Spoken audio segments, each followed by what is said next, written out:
Salut les scènes, c'est l'heure du format anecdote quotidien, le Chronoa Times. Que s'est-il passé dans le monde de Dragon Ball le 15 avril? On va savoir ça right now!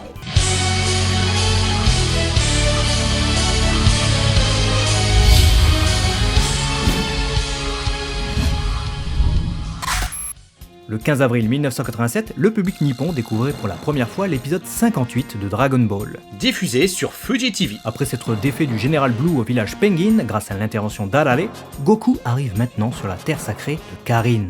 Dans cet épisode, il délivre Upa, un petit garçon au look amérindien, des griffes du colonel Yellow, un autre officier de l'armée du Red Ribbon qu'on découvre dans cet épisode et qui a l'apparence d'un tigre humanoïde. Un terrien de type animal. Yellow et ses hommes, également à la recherche des Dragon Ball, sont arrivés sur la terre sacrée de Karin pour récupérer la boule que Bola, le père d'Upa, a ramassée un peu plus tôt. D'ailleurs, ça marque une différence avec le manga ici, puisque dans cet épisode, la boule était à la base dans un volcan, qui est entré en éruption, et a été propulsée à plusieurs kilomètres jusque sur la terre sacrée de Karin, où Bola l'a trouvée. Tandis que dans l'œuvre originale, on découvre direct Yellow et ses hommes devant Bola, qui fait barrage pour ne pas laisser des intrus fouler cette terre sacrée.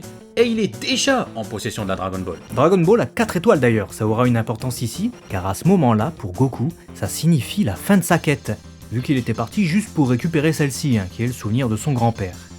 Aussi, on a pas mal de rajouts inédits au manga dans cet épisode. Ouais, ça constitue facile la moitié de l'épisode pour ainsi dire. Puisqu'on a Blue qui voyage à dos de chameau, le leader Red qui joue au billard, la présentation d'Upa et Bola qui pêche, avec en parallèle l'escouade du colonel qui tente de récupérer la Dragon Ball dans un volcan, bref, pas mal d'ajouts. Et chose intéressante, cet épisode introduit aussi de nouvelles musiques. Ouais, notamment avec les thèmes d'Upa et son père. Les sources de fans classifiant les musiques attestent que c'est la 5e collection de compositions de Shunsuke Kikuchi pour la série télé. Il ne s'agit donc pas de musique issue des films. Et elles portent toutes le nom de code M300 quelque chose. Exemple ici avec le thème qui reviendra le plus souvent lorsqu'Upa apparaîtra à l'écran, la BGM M316. Ah, on la connaît bien celle-là. Indissociable de ces deux persos d'ailleurs. C'est fou de se dire ça, tant ils sont pourtant plutôt secondaires au sein de l'immense œuvre qu'est Dragon Ball. Sinon pour finir sur cet épisode, on a aussi une erreur de colo sur ce plan, où le museau du tigre, qui est Yellow, n'a pas été coloré en noir. Il s'est peut-être gratté le nez trop fort. Ouais, c'est ça. Et en toute fin d'épisode, on a encore un nouveau personnage qui apparaît avec le fameux tueur à gages, Tao Pai Pai. Le 15 avril 1992 était diffusé pour la toute première fois,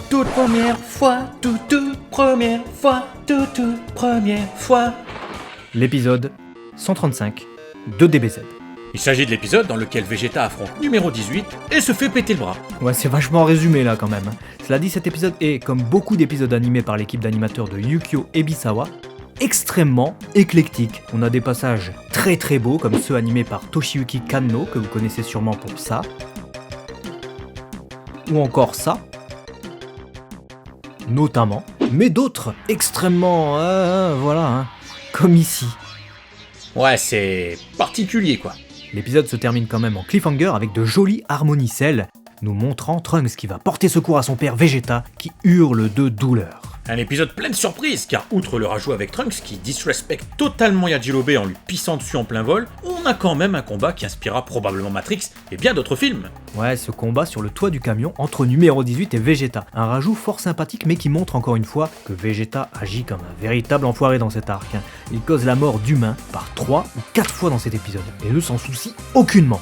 Ouais, il y a eu ce gars, dont la voiture est détruite par numéro 18, cet autre gars-là, et celui que Vegeta explose en décollant. Et celui-là aussi, qui perd le contrôle de sa voiture pendant que numéro 18 se marre bizarrement.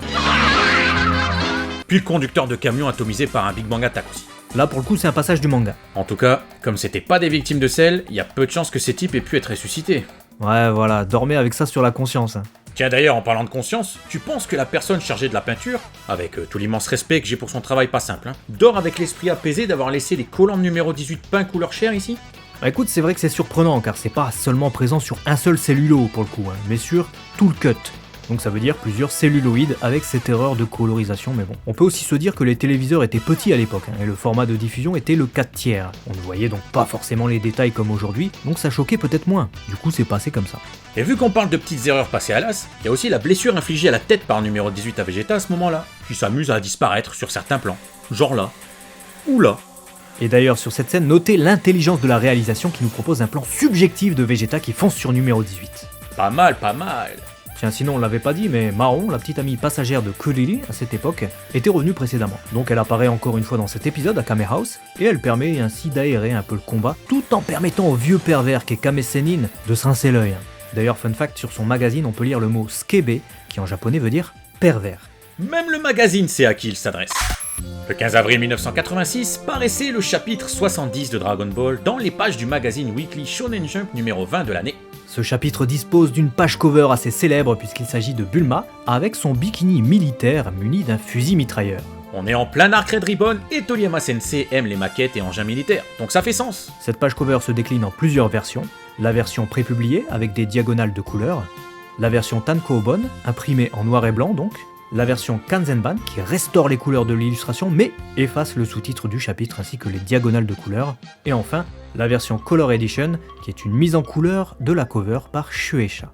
C'est d'ailleurs pour cette raison que même Bulma existe en plusieurs coloris différents sous forme de figurines ou elle est sortie dans plusieurs séries différentes. N'hésitez pas à nous dire d'ailleurs quelle version de la cover vous préférez, et également des figurines. On a tous un avis différent là-dessus je pense. Sinon pour ce qui concerne le chapitre en lui-même, il s'agit de la fameuse grosse gaffe de Bulma. C'est le chapitre où elle arrive sur une île inhabitée avec Goku à la recherche d'une Dragon Ball, et pendant que le petit garçon va scruter les environs et les fonds marins, elle fait du tourisme sur l'île et tombe nez à nez avec des soldats de l'armée du Red Ribbon, à qui elle fait de grands signes. L'idiote! Elle était loin de se douter que l'armée recherchait également les Dragon Ball, et que partir à la recherche de celle-ci avec Goku allait une fois de plus lui faire risquer sa vie. Ouais, tout ne commençait pourtant pas sous les meilleurs auspices, hein. Déjà, elle a embarqué la mauvaise boîte de capsules et s'est retrouvée avec tous les magazines de boulard de son père. Sacré brief, il cachait bien son jeu. D'ailleurs, sur la page au format Kanzenban, on discerne plus distinctement le petit texte glissé par Toriyama Sensei en romaji, c'est-à-dire notre alphabet, qui dit « Honto wa koyu skebe nano wa kakitaku nai nda kedo na ». En vrai, je ne voulais pas dessiner quelque chose d'aussi pervers. Il était forcé ou quoi? D'ailleurs, j'adore le passage où Goku se demande pourquoi les pin-ups sont nus alors qu'elles sont même pas en train de prendre leur bain.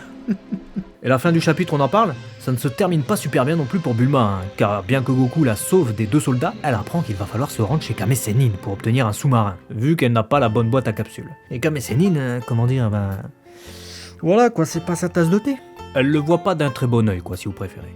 Ce qu'on voit d'un bon œil par contre, ce sont les quelques pages couleurs de ce chapitre. Toriyama Sensei en a réalisé 8, soit la moitié du chapitre, avec une gamme de couleurs limitées comme il le faisait parfois. C'est d'ailleurs la première fois qu'on voit le leader Red roux, chose qui sera reprise par la suite dans l'animé. Le 15 avril 2015, c'était aussi une triste date, puisqu'on apprenait la mort de l'acteur vétéran Kinya Aikawa, qui était célèbre pour son rôle de Maigret dans le feuilleton japonais Tokyo Megure Keishi. Mais là vous vous dites, mais quel rapport avec Dragon Ball? Eh bien pour ceux qui ont déjà vu ce dossier Z, grand bien vous en fasse, vous avez un train d'avance sur tout le monde. Vous savez déjà que Kinya Aikawa avait prêté sa voix à Kame Sennin dans le film anniversaire Dragon Ball la voix du plus fort. C'était là son seul et unique rôle dans Dragon Ball, et même sa seule et unique apparition. Il remplaçait, le temps d'un film, Kohei Miyauchi, la voix originale du maître, décédé environ un an plus tôt. Nos pensées donc pour ces deux grands hommes du divertissement et de la culture au Japon, et tout particulièrement en ce jour pour Kinya Aikawa. N'hésitez pas à commenter pour nous dire quelle anecdote vous avez préférée ou quelle information vous a le plus retourné. Nous on se retrouve dès demain pour un nouveau Chronoa Times. Matane.